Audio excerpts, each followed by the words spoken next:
Okay, today we're making kombucha, so we'll go through the whole thing, and assuming you've got one on the go already, and I'll sort of say when we need to jump in if you're just starting. So what we're going to need is to first of all make some tea. We use green tea. You can use black tea, but it's got to be proper tea. It can't be sort of herb teas and stuff. So we're going to make 2 litres of tea, and that is about 4 tea bags worth. Just put a couple in each of these litre jugs. Now just get the boiling water. Okay, so that's freshly boiled water, and we'll just pop that in there.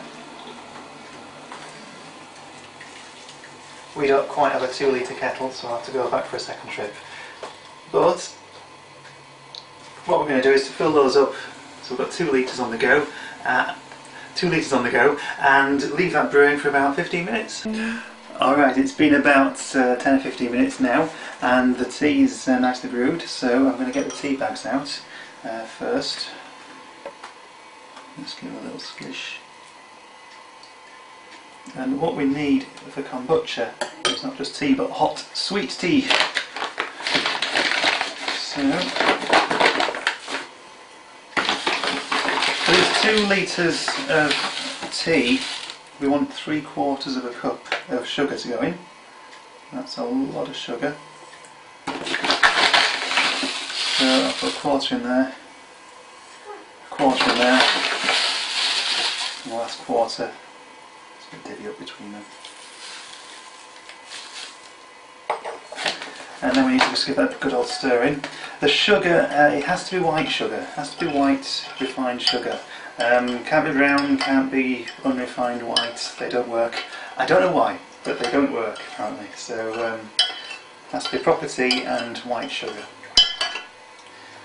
Now once we've got this dissolved in, this tea is still pretty hot, and it's really important that it's allowed to cool right down before we introduce it to the kombucha SCOBY, because boiling water or hot water will kill it, so it needs to have time to cool right down. So we'll probably come back to this later on this afternoon,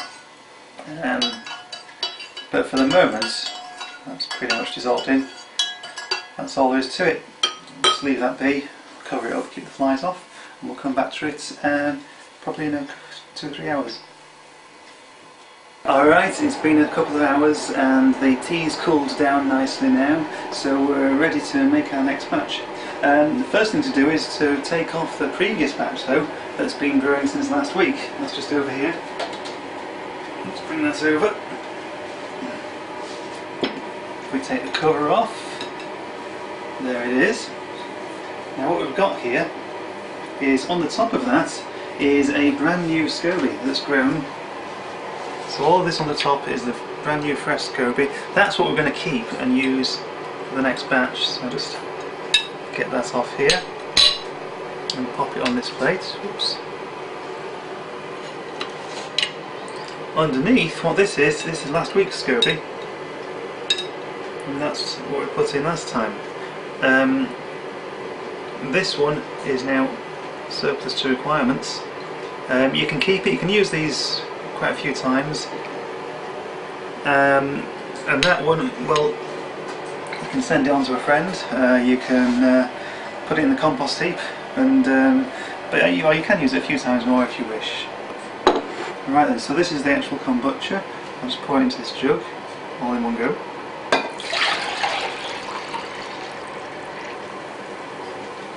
Didn't spill a drop.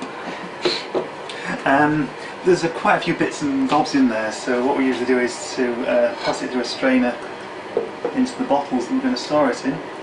So here we go.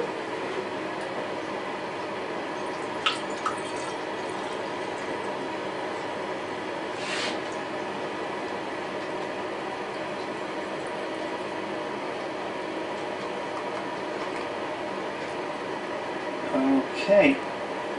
I've not poured all of it in, and that's deliberate because we need to save a couple of 100 millilitres for the next batch. And what's left is 200 mils or so left. We're going to put back in the bowl. I've given it a quick rinse, but you possibly don't need to do that fussy.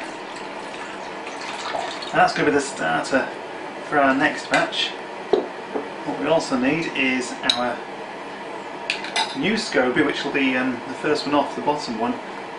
This old one though, before I get rid of it, it's still got quite a bit of kombucha in it, so you can give it a little squish and get quite a bit out of that.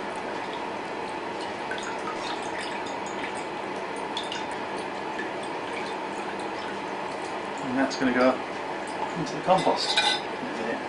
Now this is the new one, so this will pop in there,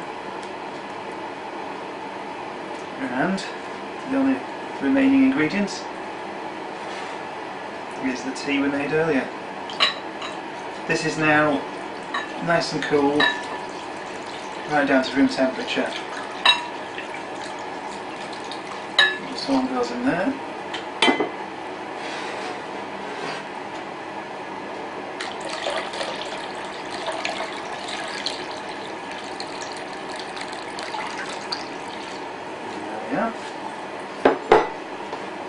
And that's ready to be left. We just pop this just a bit of muslin on the top. It doesn't need to be too thick, this cloth, because the kombucha does need to breathe. So don't put a big thick tea towel or cling film or tin foil or anything over it. This is very fine muslin, so the air can get into there. And last thing is, I just need to pop this on. We use a heating tray, which is over here in the corner of the kitchen. And that keeps it nice and warm. And it's going to sit there and brew, and in a week's time that'll be ready, and we'll have a brand new kombucha SCOBY and a couple of new bottles of kombucha.